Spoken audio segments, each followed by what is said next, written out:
Hello friends, welcome to doctors biology. आपण पाहत आहोत सेल डिव्हिजन क्लास 11th बायोलॉजीमधील हा 7th चॅप्टर आहे. लास्ट लेक्चरमध्ये आपण मायटॉसिस हा पॉईंट कव्हर केला होता. या लेक्चरपासून आपण मिओसिस हा पॉईंट कव्हर करणार आहोत.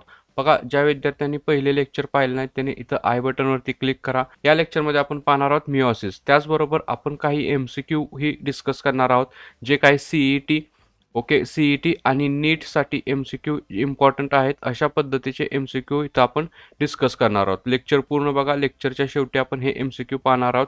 बघूया आपण आता मिओसिसमध्ये काय काय पॉईंट आहे ते आपल्याला कव्हर करूया आता. बघा, पहिल्यांदा काय सांगितले, the term meiosis was coined by the J.B. Farmer in 1905. त्यांनी 1905 मध्ये J.B. फॉर्मर यांनी मिओसिस ही टर्म एक्सप्लेन केली होती. त्यांनी सांगितलं होतं की मिओसिस ही ऑकर होते in reproductive cell during the gamete formation. हे त्यांनी एक्सप्लेन केलं होतं. म्हणजेच त्यांचं असं म्हणणं होतं की the chromosome are reduced to half, hence it is called as the reductional division. म्हणजेच मिओसिस ही गॅमेट फॉर्मेशन वेळेस होत असते. म्हणजे आपल्याला माहित आहे की गॅमेट्स हे हेप्लॉइड नंबरचे असतात. म्हणजेच बघा की जेव्हा मिओसिस ही ऑकर होणार आहे तेव्हा डिप्लॉइड सेलपासून हेप्लॉइड सेल हे तयार होत असतात. म्हणजे तिथं क्रोमोझोम नंबर हा रिड्यूस होत असतो. म्हणून त्या सेल डिव्हिजनला आपण रिडक्शनल डिव्हिजन असं म्हणत असतोय. क्लिअर आहे? म्हणजे लक्षात घ्या की meiosis it is the reductional division. Okay, it is important for the formation of gamete that is sperms and egg. ॲनिमल्समध्ये किंवा प्लांट्समध्ये गॅमेट फॉर्मेशनसाठी ही मिओसिस होत असते. मिओसिस हे आपल्याला माहीत झालं की it is the reductional division. याच्यामध्ये क्रोमोझोम नंबर हा रिड्यूस होत असतोय. याच्यामध्ये बघा काय काय होणार आहे. Meiosis produce the 4 haploid cell. म्हणजेच आपल्याला काय लक्षात आलं की मिओसिसमधून एका डिप्लॉइड सेलपासून आपल्याला 4 हेप्लॉइड सेल तयार झालेल्या दिसून येतात. ओके, लक्षात ठेवा, 4 हेप्लॉइड सेल यामध्ये आपल्याला तयार झालेल्या दिसून येतात.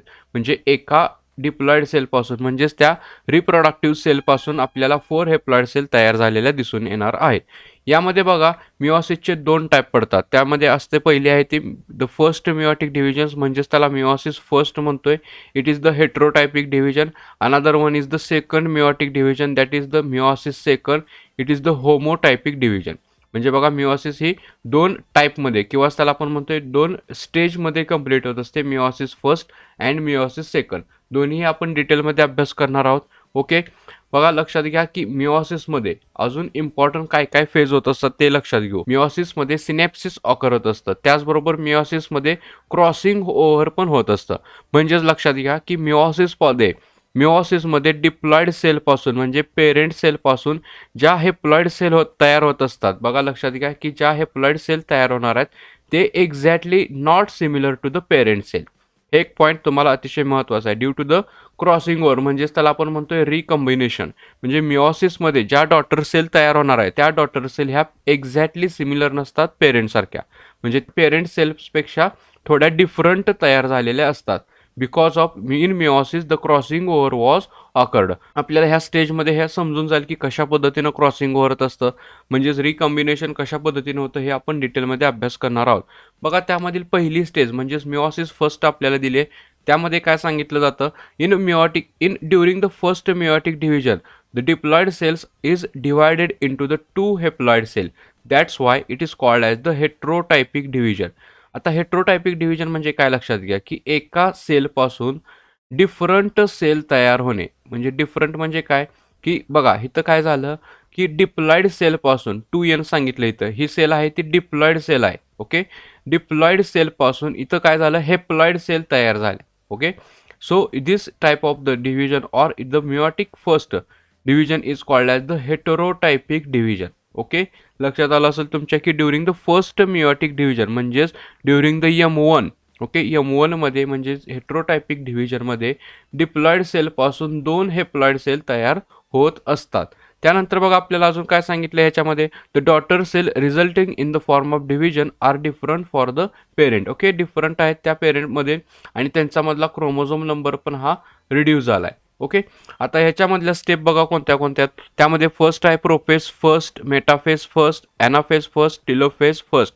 या 4 फेजमध्ये कॅरिओकायनासिस कंप्लीट होते म्हणजे न्यूक्लियसचं डिव्हिजन होणार आहे. आणि last one is the cytokinesis, that is the division of the cytoplasm. Okay, ह्या फेज लक्षात ठेवा. बघा, मिओसिसमध्ये जी काय प्रोफेज फर्स्ट आहे, ती प्रोफेज फर्स्टच सगळ्यात मोठी फेज आहे. या फेजमध्येच रिडक्शनचं काम होतं, म्हणजे क्रोमोझोम नंबर हा हाफ व्हायचं काम ह्या प्रोफेज फर्स्टमध्ये होत असतं. बाकीच्या फेजमध्ये क्रॉसिंग ओव्हर वगैरे, स्पिंडल फायबर फॉर्मेशन, त्याचबरोबर सेपरेशन वगैरे होत असतं. हे वन बाय वन बघू आपण. बघा, मिओसिस फर्स्टमधील प्रोफेज फर्स्ट इम्पॉर्टंट फेज आहे. पूर्ण मिओसिसमधील it is the most important phase, because in this phase the synapses was occur, crossing over was occur. So this is the most important phase. This phase is the longer duration, म्हणजे meiosis first मधली prophase ही सगळ्यात longer phase म्हणून ओळखली जाते. लक्षात ठेवा, MCQ होऊ शकतोय. त्यानंतर बघा, ह्याच्यामध्ये काय काय सांगितलं जातं. Significant features which are the peculiar to the meiosis occurs in the phase, म्हणजे मिओसिस फर्स्ट मध्ये ज्या फेज तयार होत असतात त्या ह्याच्यासाठी पिक्युलर असतात, म्हणजे इम्पॉर्टंट, म्हणजे युनिक कॅरेक्टर आहे. प्रोफेज फर्स्टला आपण 5 फेजमध्ये डिवाइड करतोय, 5 स्टेजमध्ये डिवाइड करतोय. त्यामध्ये आहे लेप्टोटीन, झायगोटीन, पॅचेटीन, डिप्लोटीन आणि डायकायनेसिस. या 5 फेजमध्ये आपण प्रोफेज फर्स्टला अभ्यास करणार आहोत. बघा, त्यामधील पहिली फेज दिली आपल्याला लेप्टोटीन. ओके, आता लेप्टोटीन म्हणजेच ही it is the phase included in the prophase first. Prophase first phase मधील असणारी ही लेप्टोटीन पहिली फेज आहे. यामध्ये काय होत असते बघा, जी काय आपली सेल आहे, न्यूक्लियस मधलं जे काही जेनेटिक मटेरियल असतं त्याचं कंडेन्सेशन चालू होतं. हे आपल्याला माहित आहे की प्रोफेजमध्ये न्यूक्लिअर मटेरियलचं कंडेन्सेशन होत असतं. बघा, मी न्यूक्लियस हा इथं सेपरेट ड्रॉ करतोय. Okay, this is the nucleus. आणि ह्या न्यूक्लियसमध्ये असणारं जे काही क्रोमोझोम मटेरियल आहे, क्रोमॅटिन मटेरियल आहे, हे कंडेन्स व्हायला सुरू होतं. ठीक आहे, अशा प्रकारे तिथं क्रोमोझोम ॲपियर व्हायला सुरुवात होते. म्हणजे मी काय म्हणतो, इथं ॲपियर होण्याला सुरुवात होते. ह्याच्यामध्ये ॲपियर होत नाहीत, म्हणजे त्यांच्यामध्ये क्रोमोझोम ॲपियर व्हायला सुरुवात होत असते. अशा प्रकारचे तिथं होमोलोगस क्रोमोझोम इथं तयार होत असते. ठीक आहे, त्याच्यामधले जे काही क्रोमोझोम कसे असतात बघा, लॉंग अँड थ्रेड लाईक असतात, म्हणजे लॉंग आणि थ्रेड लाईक सारखे तिथं क्रोमोझोम हे तयार झालेले असतात. त्याच्यामधले जे काही क्रोमोझोम असणार ते बुकेस सारखे दिसतात. बुकेस म्हणजे काय, फुलांचा जो गुच्छ असतोय बुके, त्यासारखे दिसतात, म्हणून आपण त्याला बुकेट स्टेज असं देखील म्हणू शकतोय. ठीक आहे, त्याचबरोबर नेक्स्ट काय होणार आहे, यांच्यामधले जे काय सेंट्रिओल्स असतात बघा, सेलमध्ये किंवा न्यूक्लियसच्या आसपास जे असणारे सेंट्रिओल्स आहेत, ते सेंट्रिओल्स पण ॲपियर व्हायला सुरुवात होते. लक्षात आलं. याच्यामध्ये काय लक्ष घ्यायचं आपल्याला, की प्रोफेजमध्ये क्रोमोझोम हे ग्रॅज्युअली व्हिजिबल व्हायला लागते. त्याचबरोबर त्यांचं ओरिएंटेशन हे बुकेसारखं झालंय. ओके, त्याचबरोबर त्यांच्यामध्ये होमोलोगस क्रोमोझोमचं फॉर्मेशन हे तयार होताना दिसून येते.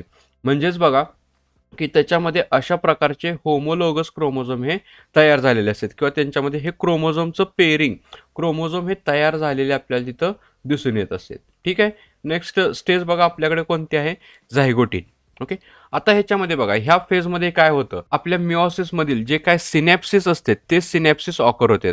आता व्हॉट इज सिनॅप्सिस हे लक्षात घ्या. बघा, हे 2 होमोलोगस क्रोमोझोम आहेत. ठीक आहे, होमोलोगस क्रोमोझोम म्हणजे काय, की सिमिलर क्रोमोझोम, आणि ह्या होमोलोगस क्रोमोझोमवरती ह्या सिस्टर क्रोमॅटिड म्हणतो आपण त्याला. म्हणजे बघा, this one and this one is the sister chromatid. Okay, यांच्यामध्ये हे 2 सिस्टर क्रोमॅटिड आहेत, आणि ही आर्म आणि ही arm, this one and this one is the non sister chromatid. लक्षात घ्या, non sister chromatid. Non sister chromatid म्हणजे काय, 2 सिमिलर होमोलोगस क्रोमोझोम मधील असणाऱ्या आर्म, ह्या 2 नॉन सिस्टर क्रोमॅटिडमध्ये सिनॅप्सिस होते. आता व्हॉट इज सिनॅप्सिस हे लक्षात घेऊ आधी. बघा, सिनॅप्सिस म्हणजे काय, की 2 नॉन होमोलोगस क्रोमोझोम मधील non sister chromatid, 2 homologous chromosome मधील नॉन सिस्टर क्रोमॅटिड आहेत, त्या एकमेकांशी अशा पद्धतीनं बाइंड व्हायला लागतात. ठीक आहे, बघा इथं त्यांचं अशा पद्धतीनं पेरिंग झालंय. म्हणजे ही जी काय नॉन सिस्टर क्रोमॅटिड आर्म आहे, ती ह्या नॉन सिस्टर क्रोमॅटिड आर्मशी पॅक झाली किंवा तिथं बाइंड झाली.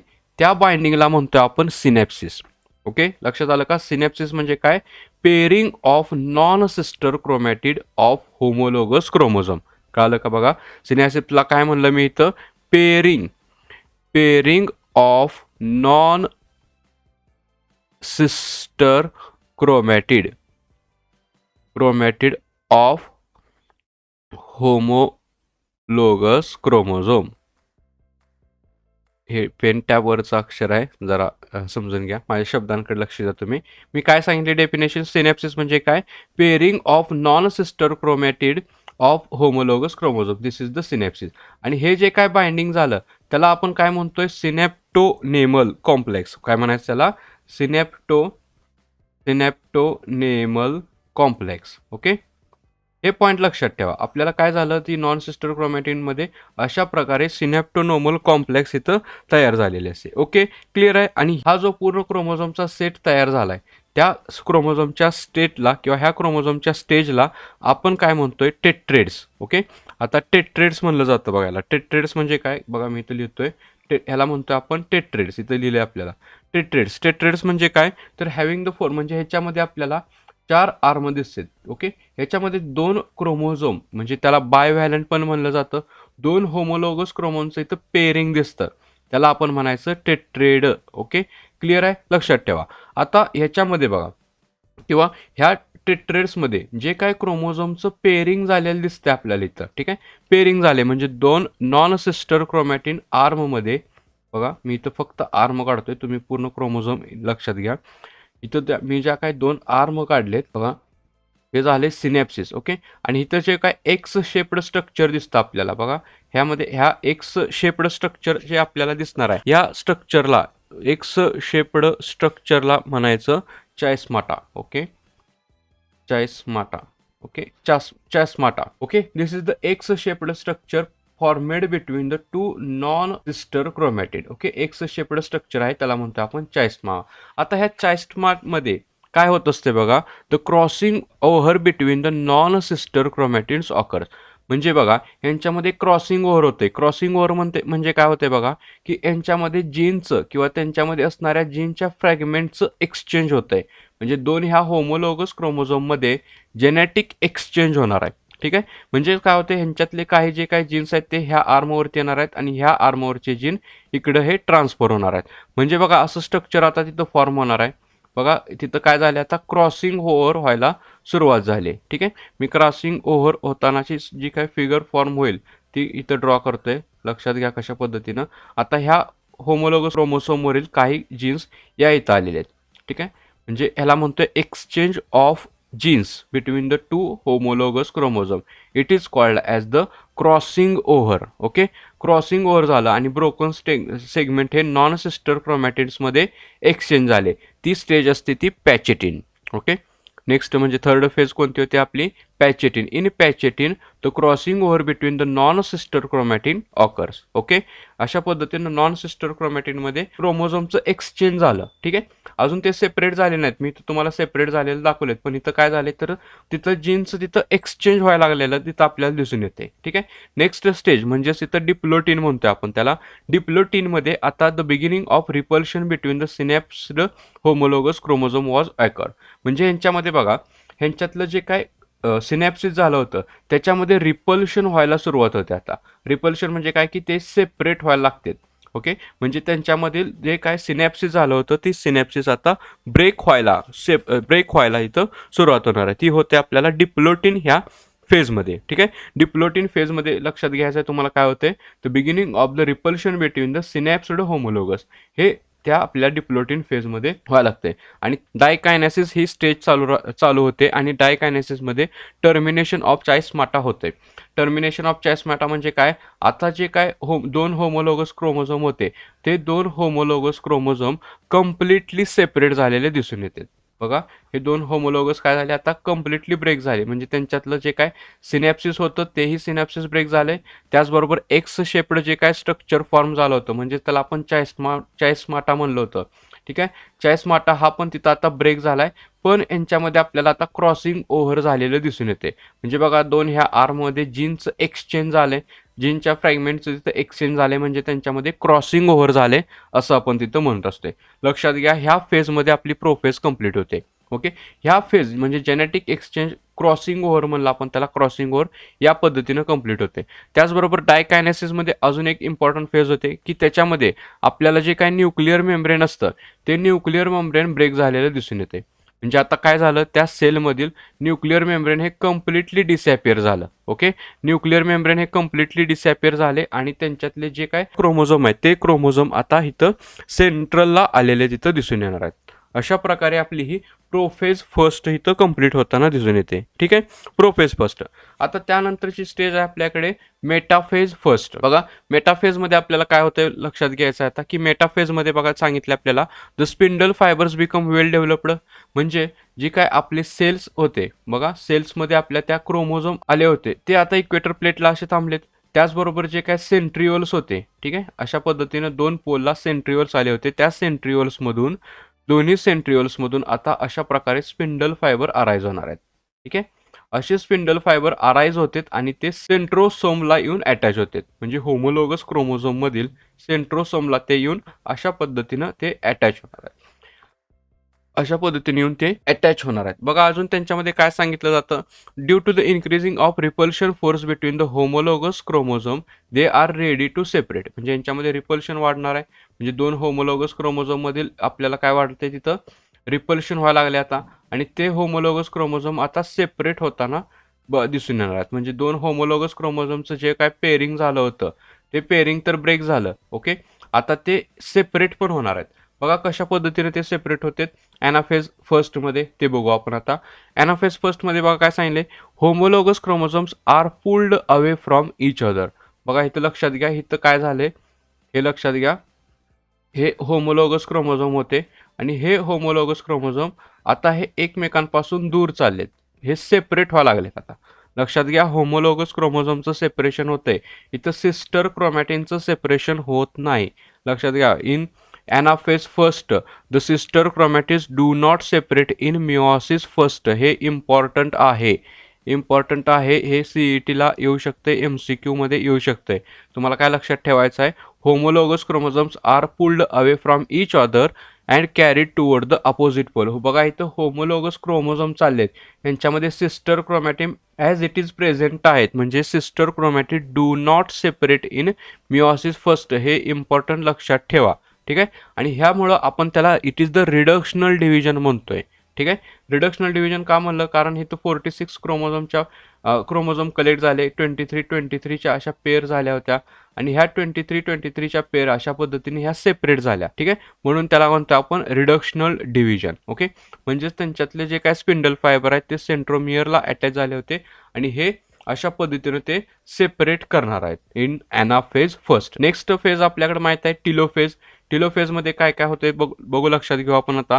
आता जे काय ॲनाफेजमध्ये बघा, ॲनाफेजमध्ये जे होमोलोगस क्रोमोझोम सेपरेट झाले होते, ठीक आहे, अशा पद्धतीनं होमोलोगस क्रोमोझोम जे काय सेपरेट झाले होते त्यांचं आता अनवाइंडिंग व्हायला सुरुवात होत असते. ठीक आहे, अनवाइंडिंग म्हणजे आपल्याला माहित आहे की ते जे काय क्रोमोझोमचं पॅकेजिंग झालं होतं त्यांचं आता ते डिकॉइलिंग होणार आहेत, म्हणजे त्यांचे अनकॉईल होते. ओके, आणि अशा पद्धतीनं एका सेलमध्ये 2 न्यूक्लियस इथं अपेअर होणार आहेत. म्हणजे पहिल्यांदा काय होते, decondensation of chromosome start, then another step is the formation of nuclear membrane was start. Nuclear membrane पण त्याच्याभोवती तयार होते आणि ही जी काय अशा प्रकारची आपली सेल होती. ठीक आहे, आता ह्या एका सेलमध्ये 2 न्यूक्लियस इथं प्रेझेंट आहेत आणि ह्या स्टेज नंतर आपल्याला माहित आहे की इथं सायटोकायनासिसला सुरुवात होते. ठीक आहे, आता सायटोकायनासिस कशी होते बघा, एक इथं नॉच तयार होते आणि अशा प्रकारे 2 सेल इथं सेपरेट होते. सायटोकायनासिस म्हणजे काय, after the karyokinesis cytokinesis was occurs and 2 haploid cells are formed. लक्षात ठेवा, मिओसिस फर्स्टमध्ये, ठीक आहे, मिओसिस फर्स्टमध्ये 2N पासून म्हणजे डिप्लॉइड सेलपासून 2 हेप्लॉइड सेल तिथं फॉर्म झाले. ठीक आहे, ह्या सेल डिव्हिजनला म्हणलं आपण हेटेरोटायपिक. हेटेरोटायपिक डिव्हिजन म्हणजेच it is the reductional division. Okay, reductional division आहे, ह्याच्यापासून 2 हेप्लॉइड सेल तिथं फॉर्म झालेले आहेत. ठीक आहे, लक्षात घ्या, सायटोकायनासिसहून आपल्याकडे 2 हेप्लॉइड सेल तिथं आता फॉर्म झालेत. आता सेकंड मिओटिक डिव्हिजनला सुरुवात होत असते. सेकंड मिओटिक डिव्हिजनमध्ये काय काय होते लक्षात घेऊ आपण आता. त्याच्यामध्ये काय सांगितले बघा, during this division 2 haploid cell are formed during the first meiotic division are divide further into the 4 haploid cell. म्हणजे बघा, यामध्ये ज्या काय 2 हेप्लॉइड सेल फॉर्म झाल्या होत्या, मिओसिस फर्स्टमध्ये 2 हेप्लॉइड सेल फॉर्म झाल्या होत्या, त्यांच्यामध्ये परत डिव्हिजन होते आणि प्रत्येक सेलपासून 2 अशा 4 हेप्लॉइड सेल तिथं फॉर्म होणार आहे. लक्षात घ्या, म्हणजे मिओसिस कसे, meiosis is similar to the mitosis. कारण का, इथं बघा ह्या पेरेंट सेल सारखीच, म्हणजे आपण ह्याला आता पेरेंट सेल म्हणणार आहे. म्हणजे जी सेल मिओसिस फर्स्टमध्ये फॉर्म झाली होती ती पेरेंट सेल आहे आणि त्या पेरेंट सेल सारख्याच सिमिलर सेल तिथं तयार होते. ओके, म्हणजे it is the equal division. Okay, equal division म्हणतो आपण त्याला. याच्यामध्ये सारख्याच सेल तयार होतात, म्हणजे एन नंबर पासून, म्हणजे हेप्लॉइड सेल पासून हेप्लॉइड सेल फॉर्म होतात. म्हणजेच त्याला काय म्हणतो आपण, this division is the similar to the mitosis. Okay, अशा पद्धतीनं ह्या डिव्हिजनला आपण अभ्यास करू. त्यामध्ये बघा काय सांगितलं जातं, it is the homotypic division. Homotypic म्हणजे काय, because it form the similar type of the cell. Okay, यांच्यापासून ज्या डॉटर सेल तयार होणार आहेत त्या सिमिलर असतात exact to the parent. Meiosis सेकंडमध्ये कोणत्या कोणत्या स्टेज आहेत, त्यामध्ये प्रोफेज फर्स्ट आहे, metaphase second, prophase second, metaphase second, anaphase second, telophase second आणि last one is the cytokinesis second. अशा पद्धतीने आपली ही मिओसिस सेकंड कंप्लीट होत असते. त्यामधल्या फेज लक्षात घेऊ आपण आता. बघा, जसं आपण मायटॉसिस पाहिली होती ती मायटॉसिस आपल्याला आता लक्षात घ्यायची आहे. म्हणजे मिओसिस सेकंड ही सिमिलर आहे मायटॉसिस सारखी. बघा ह्यात काय सांगितले, the chromosomes are distinct with the two chromatids, म्हणजे यांच्यामध्ये क्रोमॅटिड्स आहेत. म्हणजेच बघा ह्यांच्यामध्ये काय होणार आहे, सपोज की हा न्यूक्लियस आहे, ह्याच्यामध्ये जे क्रोमोझोम फॉर्मेशन होणार आहे, म्हणजे डीएनएचं किंवा क्रोमॅटिड मटेरियलचं कंडेन्सेशन व्हायला सुरुवात होत असते. ओके, कंडेन्सेशन होत असताना त्याच्यामध्ये क्रोमोझोम फॉर्मेशन होते असं आपण म्हणतोय. त्याचबरोबर सेंट्रिओल्स डिव्हिजन चालू होते, म्हणजे इथं 2 सेंट्रिओल्स अशा पद्धतीनं तयार होते. ओके, ह्या स्टेज आपल्याला इथं प्रोफेज सेकंडमध्ये दिसून येत असतात. म्हणजे each centriole divide into the two, resulting the formation of 2 centrioles which migrate to the opposite pole and form the aster. Okay, ह्याला आपण म्हणतोय spindle apparatus. Okay, this spindle apparatus अशा पद्धतीने तयार होते. त्याचबरोबर न्यूक्लिअर मेम्ब्रेन डिसॅपिअर होणार आहे. ह्या फेज आपल्याला लक्षात घ्यायचे आहेत. ठीक आहे, मेटाफेज सेकंडमध्ये काय चालले बघा, chromosome great arrange at the equator. Okay, chromosome इक्वेटरला अरेंज केलेले असतात. The chromatid of each chromosomes are separated by the division of centromere. Okay, सेंट्रोमियरचं डिव्हिजन होते आणि त्यामधील बघा आता इथे इम्पॉर्टंट लक्षात काय स्टेज घ्यायचे, ह्यामधील जे काय होमोलोगस क्रोमोझोमच्या सिस्टर क्रोमॅटिड आहेत त्या ब्रेक झाल्यात आता by the division of the centromere. सेंट्रोमियरचं डिव्हिजन होऊन यांच्यातल्या सिस्टर क्रोमॅटिड ह्या आता अशा पद्धतीनं ह्या सेपरेट झालेल्या दिसून येत असतात. ओके, आता याच्यामधले काही स्पिंडल फायबर बघा, स्पिंडल फायबर हे सेंट्रोमियरला बाइंड झालेत. ठीक आहे, इथं सेंट्रोमियरला बाइंड होणार आहेत आणि त्यातले काही सेंट्रोमियर्स हे दुसऱ्या सेंट्रिओल्सला जाऊन अटॅच होते. म्हणजे बघा, some spindle fibres are attach to the centromere and some arranged to end between the two opposite centriole. अशा पद्धतीने त्यांचं इथं बाइंडिंग झालेलं दिसून येते. ठीक आहे, मिओसिस सेकंडमधील एनाफेज सेकंड बघा काय सांगितलंय. बघा आता इथं लक्षात घ्या, एनाफेज सेकंड इथं काय सांगितलं, the separated chromatid become daughter chromosomes and move opposite pole due to the contraction of the spindle fibre. Okay, म्हणजे इथं बघा, इथं काय झालं, जे होमोलोगस क्रोमोझोम होते त्यांच्या नॉन सिस्टर क्रोमॅटिनचं सेपरेशन झालं. ओके, नॉन सिस्टर क्रोमॅटिनचं सेपरेशन झालं आणि त्यांच्यामध्ये जे काही सिस्टर क्रोमॅटिन गेल्या होत्या त्यांचं रिअपेअर होणार आहे. ठीक आहे, अशा पद्धतीने त्यांचं रिअपेअर होणार आहे, म्हणजे त्याला आपण डॉटर क्रोमोझोम म्हणतोय. असे डॉटर क्रोमोझोम तिथं फॉर्म होणार आहे. In this way the chromosomes are separated from each other. Okay, opposite पोलला ते क्रोमोझोम सगळे मायग्रेट होणार आहेत आणि ते सेपरेट होणार आहेत. आणि लास्ट फेज म्हणजेच आपली टिलोफेज जे सांगते, काय सांगते बघा, during this stage the daughter chromosome uncoil. Okay, जे काय आपण आता डॉटर क्रोमोझोम पाहिले होते, जे नवीन फॉर्म झाले होते with the help of the separation, आणि त्या सेपरेशन झालेल्या क्रोमोझोममध्ये अनकॉइलिंग व्हायला सुरुवात होते. ठीक आहे, अनकॉइलिंग म्हणजे आपल्याला माहित आहे की ते क्रोमोझोम आता सेपरेट होणार आहेत आणि त्यांच्यापासून क्रोमॅटिड मटेरियल असं सेपरेट होते. क्रोमॅटिड मटेरियल हे असं तयार होते. त्याचबरोबर त्यांच्यावरती न्यूक्लिअर मेम्ब्रेन हे फॉर्म होते.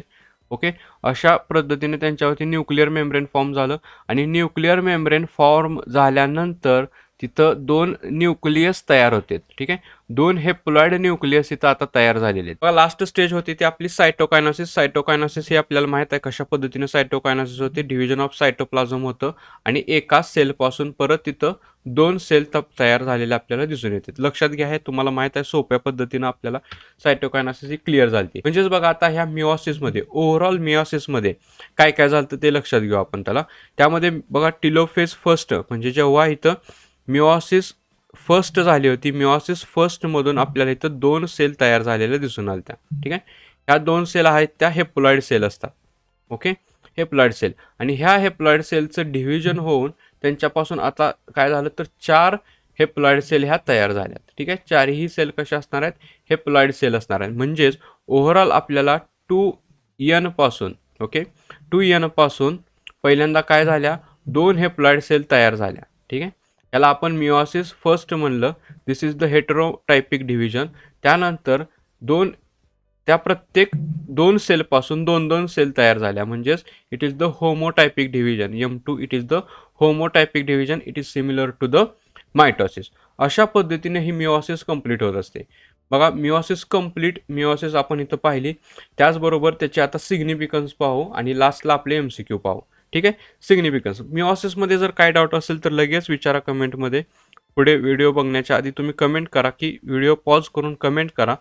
तुमच्या ज्या काय डाऊट असेल ते समजलं असेल तर नक्की लगेच लाईक करा व्हिडिओला. ठीक आहे, आणि त्यानंतर आपण आता सिग्निफिकन्स बघू.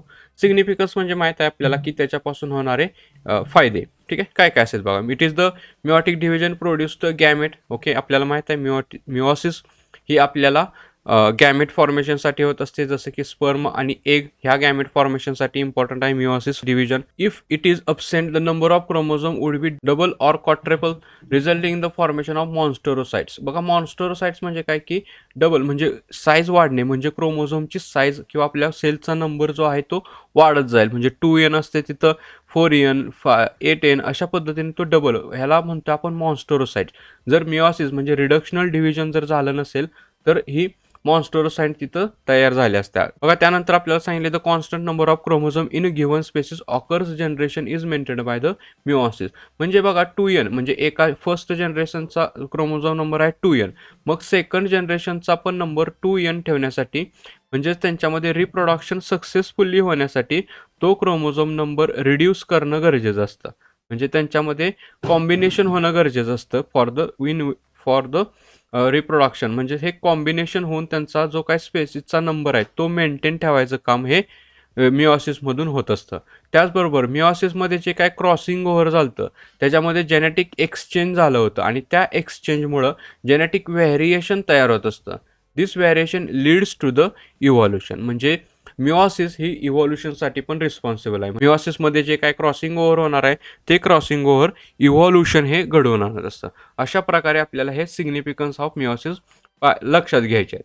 बघा, लास्ट आपले जे आहेत ते MCQ. ओके, आता पूर्ण लेक्चर जर तुम्हाला परफेक्ट समजलं असेल तर त्याच्यामध्ये हे जे काय MCQ आहेत तुम्हाला परफेक्टली समजून जातील. बघूया आता पहिला MCQ काय आहे, जो कर्नाटका नीटमध्ये विचारला होता. तो आहे during meiosis first. Okay, meiosis first म्हणजे heterotypic. The chromosome start to the pairing at. क्रोमोझोमचं पेरिंग कोणत्या स्टेजमध्ये होते हे आपल्याला इथं विचारलंय. ठीक आहे, लक्षात घ्या. क्रोमोझोमचं पेरिंग आपल्याला इथं क्रॉसिंग ओव्हर विचारलं नाही, आपल्याला इथं विचारलंय सिनॅप्सिस. ओके, सिनॅप्सिस हे कुठं होतंय आलं असेल लक्षात तुमच्या. झायगोटिन ह्या फेजमध्ये आपल्याला सिनॉप्सिस होताना दिसून येते. ठीक आहे, लक्षात घ्या झायगोटिन. लेक्चर रिपीट करून बघा तुम्ही, तुमच्या ते लक्षात येईल अजून एकदा. ठीक आहे, नेक्स्ट क्वेश्चन बघा. इथं काय सांगितलं आपल्याला, आयडेंटिफाय. ओके, बघा काय सांगितलंय, identify the meiotic stage in which the homologous chromosome separate while the sister chromatids remain associated at their centromere. Okay, important आहे. मी तुम्हाला हा पॉईंट घेत असताना सांगितलं होतं. कोणता पॉईंट असेल हे तुमच्या लक्षात आलं असेल, अँसर कोणता आहे तुमच्या इथं लक्षात आलं असेल. मी तुम्हाला सांगितलेलं की हा एक इम्पॉर्टंट थिंग आहे, लक्षात ठेवा. त्यामध्ये आपल्याला अँसर आहे ॲनाफेज फर्स्ट. ॲनाफेज फर्स्टमध्ये आपल्याला सिस्टर क्रोमॅटिड ह्या सेपरेट होताना दिसून येत आहेत, म्हणजे त्या रिमेन असोसिएटेड असतात. Okay, anaphase first. This is the our answer. Next बघा, लक्षात घ्या. इथे एक आपल्याला फिगर दिलेली आहे आणि ह्या फिगरवरून तुम्हाला ते आयडेंटिफाय करायचं आहे की ह्या फेजमध्ये किंवा ह्या फिगरमध्ये काय झाले. बघा, इथं लक्षात येते आपल्याला इथं एक सिनॅप्सिस झालेलं आणि सिनॅप्सिस झाल्यानंतर इथं क्रॉसिंग ओव्हर झालेलं आपल्याला इथं दिसून येते. हे कोणत्या फेजमध्ये आहे लक्षात घ्यायचं आपल्याला. बघा, the given figure represent the following certain event particular stage of the type of the division which is the stage. कोणती स्टेज आहे तुम्हाला लगेच डोळे झाकून सांगता आली पाहिजे. Yes, this is the prophase first during the meiosis. Okay, prophase फर्स्टमध्ये इथं आपल्याला दिसतंय झायगोटिन आणि इथं दिसतंय आपल्याला पॅचेटिन. झायगोटिन म्हणजे सांगितलेलं सिनॅप्सिस फॉर्म होते. पॅचेटिन म्हणजे क्रोमोझोमचं एक्सचेंज म्हणजेच क्रॉसिंग ओव्हर झालेलं इथं दिसून येते. क्लिअर आहे? ओके, लास्ट क्वेश्चन आहे आपल्याकडे, सिनॅप्सिस ऑकर्स बिटवीन. किती सोपा प्रश्न आहे बघा, तुम्हाला लगेच आलं पाहिजे. mRNA, spindle fibres, 2 homologous chromosome और मेल अँड फिमेल गॅमेट. म्हणजे सिनॅप्सिस कुणामध्ये होते, हे कुणामध्ये होते, it is occurs in the 2 homologous chromosome. Okay, simple आहे बघा. एवढे आन्सर, याच्यापेक्षा अजून क्वेश्चन तुम्हाला सॉल्व्ह करता आले पाहिजे. ठीक आहे, अशा पद्धतीनं तुम्हाला हे MCQ सॉल्व्ह करता आले पाहिजे. ठीक आहे, ओके. बघा, लेक्चर समजलं असेल तर लगेच लाईक करा, त्याचबरोबर शेअर करा. तुमच्या काय शंका डाऊट असेल तर कमेंटमध्ये विचारा. नेक्स्ट लेक्चर पासून आपण एक नवीन चॅप्टरचा अभ्यास करणार आहोत. सेल डिव्हिजन हा आपला चॅप्टर इथं कंप्लीट झालेला आहे. ठीक आहे, थँक्यू.